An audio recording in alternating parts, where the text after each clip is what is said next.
7.2 Coulomb's charge. We're going to examine the forces that exist between two charged particles, like the ones that are shown in the diagram below, Q1 and Q2, that are separated by a distance of r. We know that with charged particles, we should experience an electric force between them, depending on the size of the charge and the sign of the charge, whether they are positive or negative. So Coulomb states that the force between 2 point charges is inversely proportional to the square of the distance between the charges and directly proportional to the product of the charges. This statement is summarized as Coulomb's law and can be expressed as an equation. Electric force is equal to kQ1 times Q2 over r squared, where k is the proportionality constant and k is equal to 8.99 times 10 to the power of 9 newtons times meters squared per Coulomb squared. Now you might note that the structure of Coulomb's law is similar to the equation for Newtonian gravitation, which is g m1 m2 over r squared. This is not just coincidence. There are many similarities between the electric force and gravitational force. We've studied this before in grade 11. We've compared these two forces, and we'll continually talk about how these two are similar throughout this unit. Now let's look at some special properties of Coulomb's law. Including the negative sign for a negatively charged object would imply a direction. You never include the sign of a charge when solving problems related to Coulomb's law. So let's highlight that. When solving problems, we don't include the sign of the charge. Now, the sign of the charge will indicate the direction of the force. So it's something that we will keep in mind, but we don't include when we're doing calculations. The second point that we need to remember is that the magnitude of the electric force is the magnitude of the force exerted on each of the particles. Okay. So what if we have two particles exerting a force on a third one? Well, the total force on this example in Q2, the center particle that is in between Q1 and 2Q1, equals the sum of the forces from both of these charges, both Q1 and 2Q1. And this is based on the principle of superposition, which states that the resultant or net vector acting at a given point equals the sum of the individual vectors from all sources, each calculated at a given point. Let's start taking a look at Coulomb's law with some examples. Sample problem number 1. An early model of the hydrogen atom depicts the electron revolving around the proton, much like the Earth revolves around the sun. The proton and electron both have mass, so they exert a gravitational force upon each other. They also have charge, so they also exert an electric force on each other. The distance between the electron and the proton in a hydrogen atom is 5.3 times 10 to the power of negative 11 meters. The charge on each, both the electron and the proton, is 1.6 times 10 to the power of negative 19 coulombs. Remember, this is the elementary charge. It's positive 1.6 times 10 to the negative 19 if we're talking about protons, and negative 1.6 times 10 to the power of negative 19 coulombs if we're talking about electrons. The mass of the electron is 9.11 times 10 to the power of negative 31 kilograms, and the mass of the proton is significantly larger. It's 1.67 times 10 to the power of negative 27 kilograms. Your job is to calculate the ratio of the electric force to the gravitational force. So let's take a look. Let's find both the electric force and the gravitational force.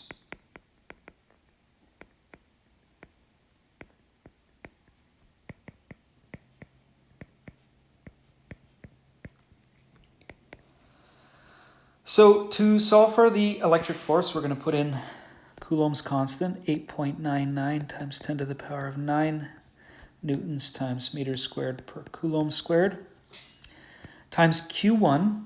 Now, Q1 is the charge on the electron, and that's 1.6 times 10 to the power of negative 19 coulombs.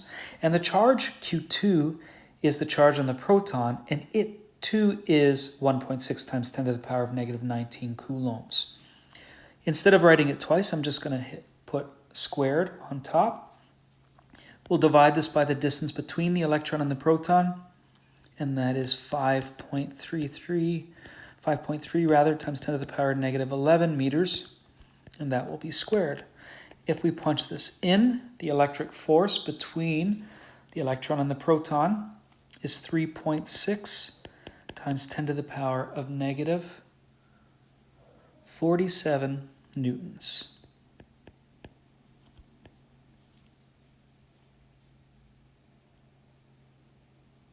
Okay. Oh, I apologize.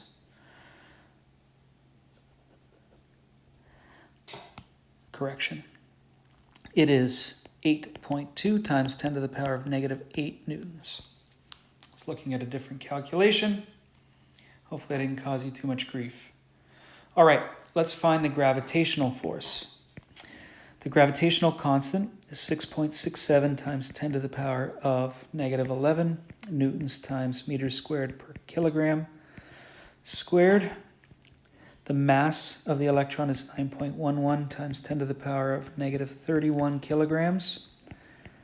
The mass of the proton is 1.67 times 10 to the power of negative 27 kilograms, divided by a distance of 5.3 times 10 to the power of negative 11 meters.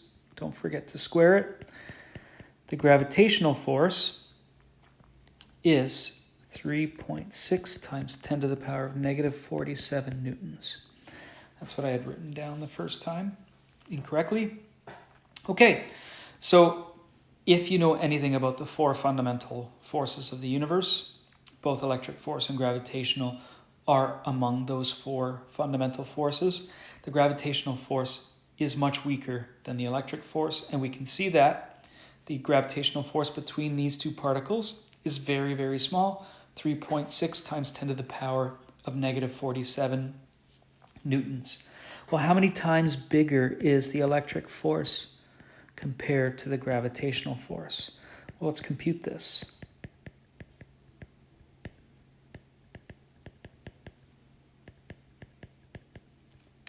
If you punch this into your calculator, the ratio of electric force to gravitational force for these two products will give you a value of 2.3 times 10 to the power of 39 times greater. Therefore, the electric force between the electron and proton of a hydrogen atom is 2.3 times 10 to the power of 39 times the gravitational force between the same particles. Okay.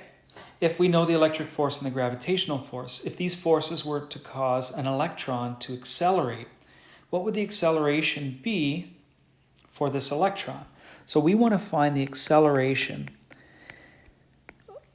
caused by the electric force on an electron.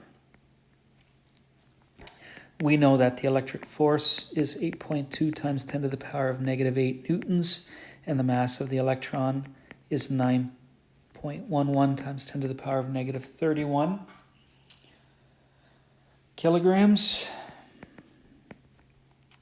So the acceleration caused by the electric force would be 9 times 10 to the power of 22 meters per second squared. Let's do the same, this time using the gravitational force. If the gravitational force were to cause the electron to accelerate, we found that the gravitational force was 3.6 times 10 to the power of negative 47 newtons, divided by the mass, which is 9.11 times 10 to the power of negative 31 kilograms. The acceleration caused by the gravitational force would be much smaller. It would be 4.0 times 10 to the power of negative 17 meters per second squared. Perfect.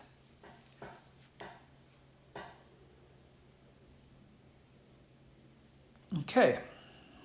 In sample problem number 2, we have a test charge, Q3, which is balanced in between Q1 and Q2.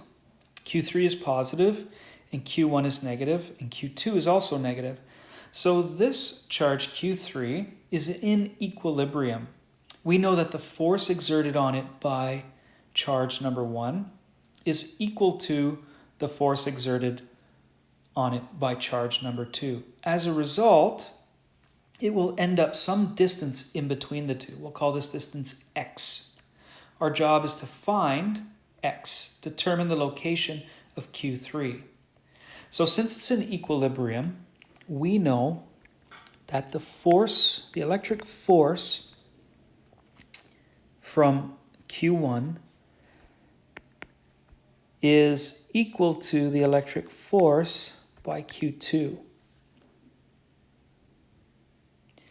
As a result, Q3 lies in equilibrium. The net force acting on it is 0. It's suspended at that location, x, in between Q1 and Q2.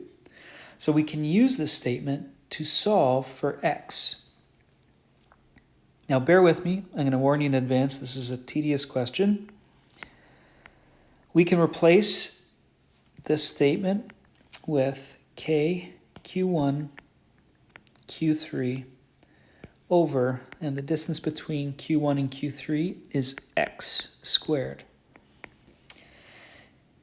Fe2 is equal to k Q2 Q3 divided by L minus x squared. Our job is to solve for x. Let's start by cleaning up whatever we can here. We have Q and Q3 on both sides of this equation, so we can actually cancel them out. When we do, we are left with Q1 over x squared is equal to Q2 over L minus x all squared. To solve for x, we're going to cross multiply. So we have Q1 L minus x squared equals Q2 x squared. Our next step is to expand this difference of squares. So it's Q1 times L squared minus 2LX plus x squared equals Q2x squared. Now we're going to distribute this Q1 across all three terms. We have Q1 L squared minus Q1 2LX plus Q1 x squared equals Q2 x squared. Okay, we're going to collect like terms and see if we can solve this equation. So we're going to bring everything over.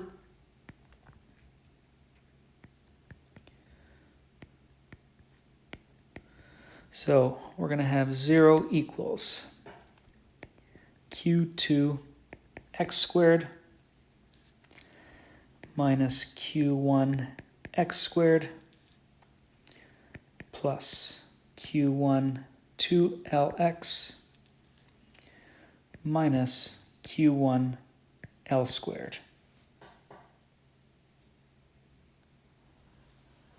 Okay, now these two terms are both x squared terms, so we're going to factor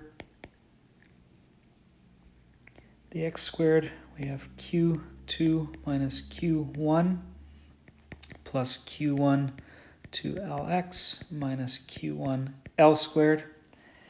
And let's divide both sides by Q1.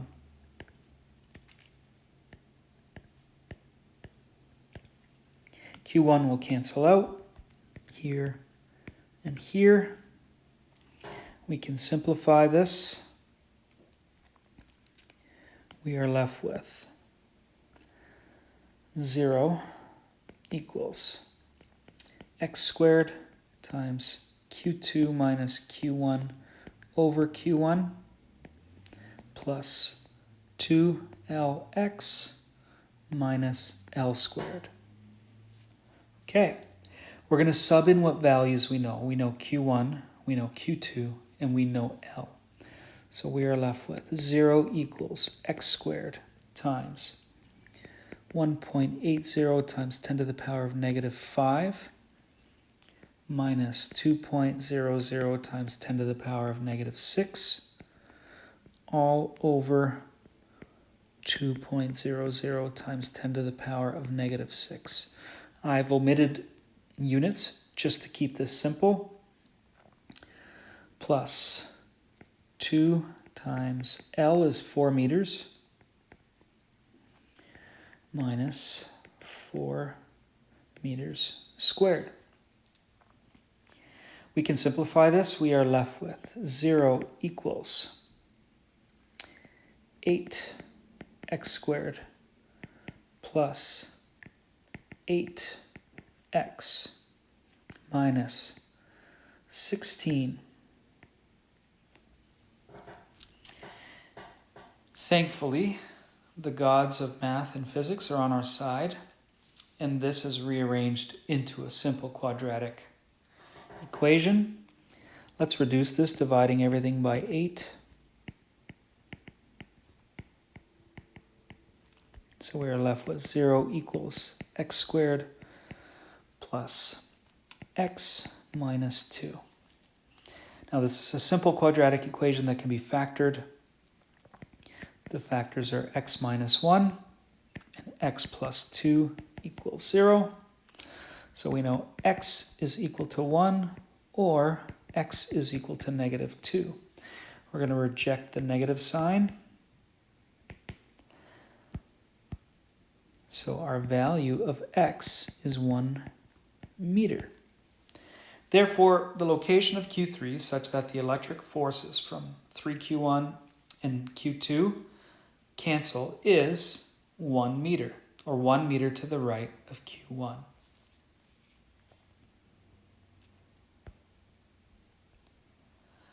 Okay, let's try a similar example, this time in 2 dimensions. So we have Q2, which is in between Q1 and negative Q1. So Q1 is positive and negative Q1 is negative. Notice the symmetry in this diagram, and that symmetry is going to allow us to simplify this equation a little bit. Q1 and Q2 are a distance r from each other. And r is the hypotenuse of a right-angled triangle whose sides are 4 meters and 3 meters. So we can actually calculate r. It's equal to the square root of 4 squared plus 3 squared. So r, if you solve that, is equal to 5 meters.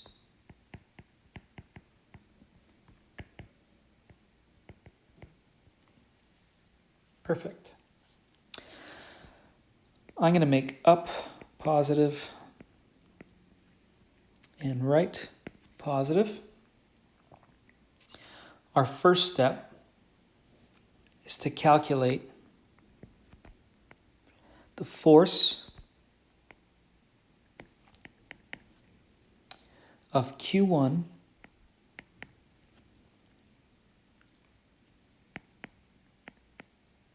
on Q2. So FE1 equals KQ1 Q2 over R squared. K is 8.99 times 10 to the power of 9 newtons times meters squared per Coulomb squared. Q1 is 5 times 10 to the power of negative 6. And I apologize, it may not look like that on my note, but I believe you have the updated note with the correction. It's negative 6, negative 6. Okay. And Q2 is 1 times 10 to the power of negative 6. We just calculated the distance between them. We said it was 5 meters. So FE1 is 1.8 times 10 to the power of negative 3 newtons. Okay. Now notice the symmetry.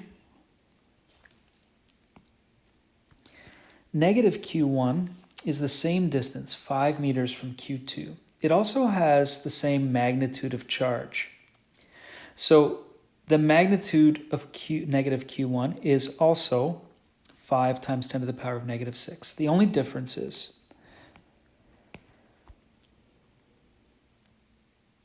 that the force, since this is positively charged and this is positively charged, will be in this direction for Q1 and Q2. And since Q2 is positive and negative Q1 is negative, Q2 will be pushed in this direction. Okay, let's calculate the force.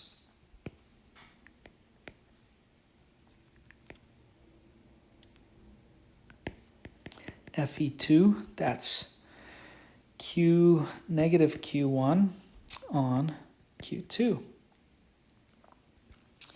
Since they are symmetrical, and since we ignore the sign when finding the magnitude of the electric force, we know that Fe2 is equal to Fe1 and is equal to 1.8 times 10 to the power of negative 3 newtons. Okay. Now, in order to find the net force, we have to find the x and y components of Fe1 and Fe2 in order to find the net force acting on Q2. So step 3 is to find the x component of Fe1.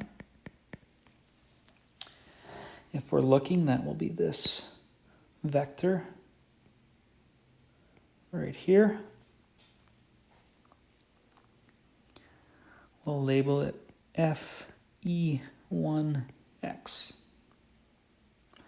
So we know that Fe1x, which is the opposite to the angle theta,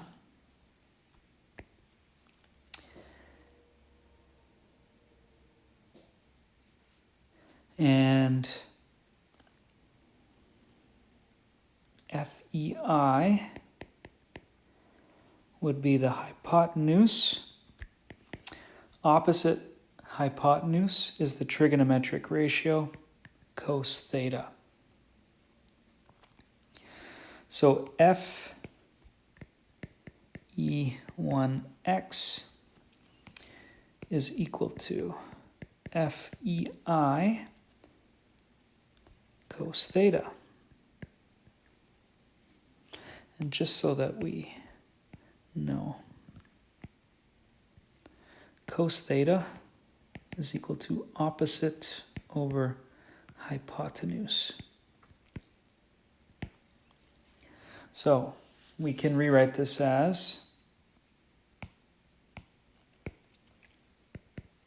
FEI, we said, is 1.8 times 10 to the power of negative 3 newtons. The opposite is 3 meters. And the adjacent, or the hypotenuse rather, is 5 meters. So 3 over 5 is equal to cos theta. If we punch this into our calculator, we get the x component is 1.1 times 10 to the power of negative 3 newtons to the right.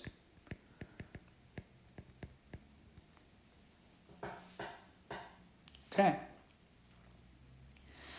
Now let's find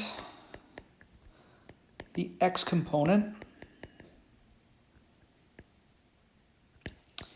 of Fe2. So what we're finding is this component Fe2x. By symmetry, we can see that the magnitude of this will be the same, but the direction will be opposite because we're dealing with one positive charge and one negative charge. So we can state by symmetry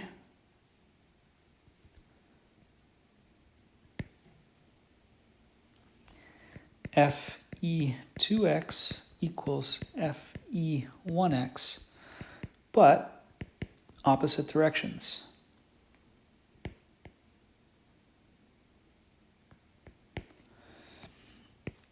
So Fe2x is 1.1 times 10 to the power of negative 3 newtons.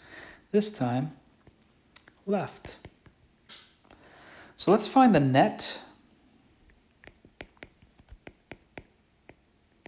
electric force in the x direction. It's equal to Fe1x plus Fe2x. That's plus 1.1 times 10 to the power of negative 3 newtons plus negative 1.1 times 10 to the power of negative 3 newtons. So the net force, the net electric force in the x direction is 0. Okay, now this is not the end of the question, and I apologize that I haven't given you enough space, but let's carry on. I'm going to add a page here.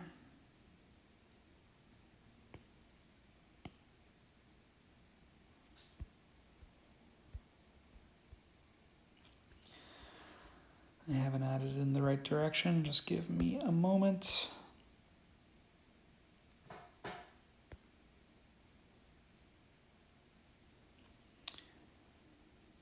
Okay, so we found the net force in the x direction. Our next step is to find the y component.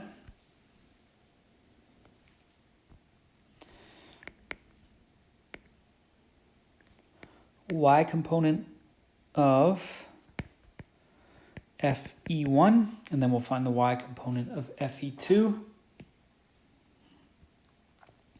So,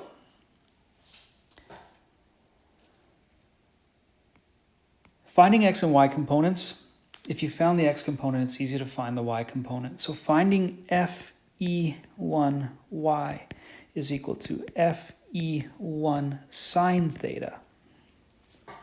So the x component was Fe1 cos theta, the y component will be the opposite, Fe1 sine theta.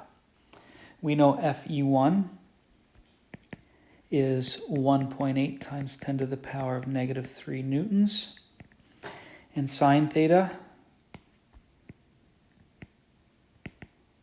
is equal to adjacent over hypotenuse. And if we take a look back at our diagram, the adjacent, what we're finding is this component here. The adjacent is 4 meters and the hypotenuse is 5 meters.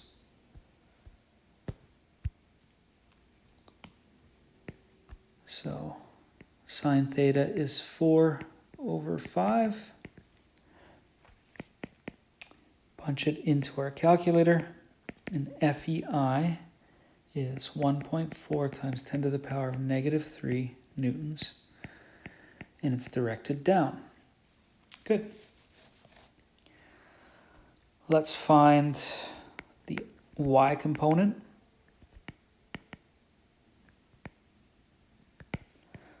of Fe2. Fe2y equals Fe2 sine theta. Now, just to show you on the diagram, this is also pointing in the downward direction. Because again, we have a positive charge and a negative charge, so it will be directed in this direction, downward. So the y component is pointing down. So we can solve. That's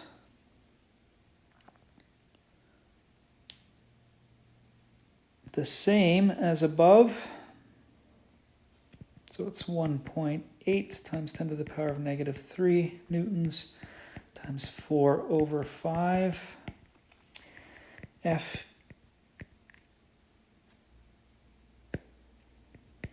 Fe2y is actually equal to Fe1y, which is 1.4 times 10 to the power of negative 3 newtons. And this time it's in the same direction as well. So we can find the net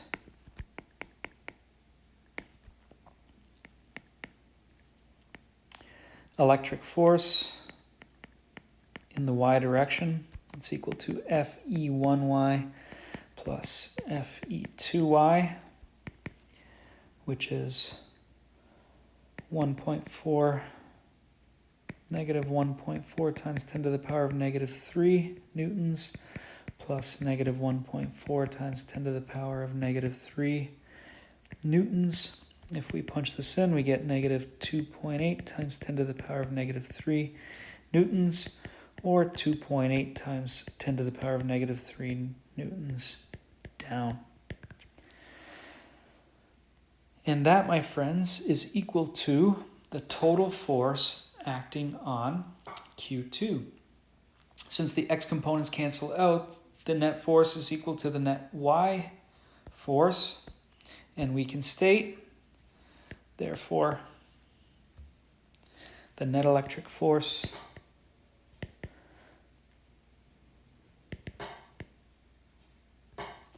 acting on Q2 is 2.8 times 10 to the power of negative 3 newtons down.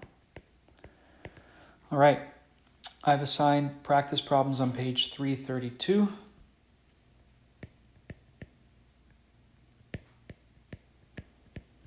Numbers 1 to 3, and review page 333, numbers 1 to 10.